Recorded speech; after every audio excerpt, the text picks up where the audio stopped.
Hi friends, இது இன்றைக்கி morning எடுத்த விளாக் தான் உங்க கூட ஷேர் பண்ணிக்க போகிறேன். நேற்று என்னன்னு தெரில, குட்டி வந்து சரியாகவே தூங்கல, நம்மளையும் தூங்கவே விடலை.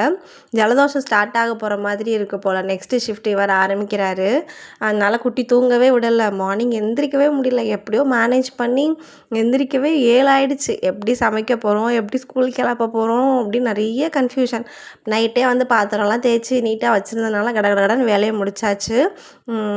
வேகமாகவே சாப்பாடெலாம் செஞ்சுட்டு, அதுவும் இன்றைக்கி பர்ஃபெக்டாக கிச்சனும் க்ளீன் பண்ணி எல்லாமே பண்ணி முடிச்சிட்டேன். எப்படின்னே தெரியல, அப்படி வேலை ஓடிருச்சு. இதில் பெரிய ட்விஸ்ட் என்னென்னா, குட்டியும் சேர்ந்தே எழுந்திரிச்சிட்டான். கொஞ்சம் உடம்பு சரியில்லைன்னா நயனே நம்ம கூடயே இருக்கிற மாதிரி பண்ணுவான். எப்படியோ மேனேஜ் பண்ணி இன்றைக்கி சமைச்சு முடிச்சாச்சு.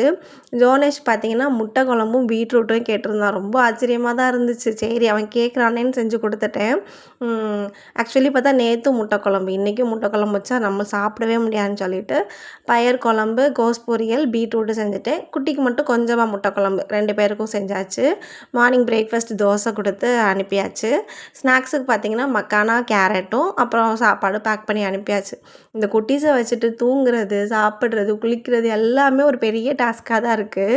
அன்னன்னைக்கு முடித்தாலே அன்னன்னைக்கு வேலை அன்னன்னைக்கு முடித்தாலே அது ஒரு பெரிய டாஸ்க் மாதிரி இருக்குது.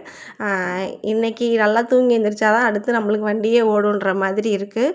ஸோ இன்றைக்கி எவ்வளோ வேலை இருந்தாலும் பரவாயில்ல, வச்சுட்டு குட்டீஸ் தூங்கணுன்னா அப்படியே தூங்கிடணும் அப்படின்னு தான் பிளான் பண்ணியிருக்கேன்.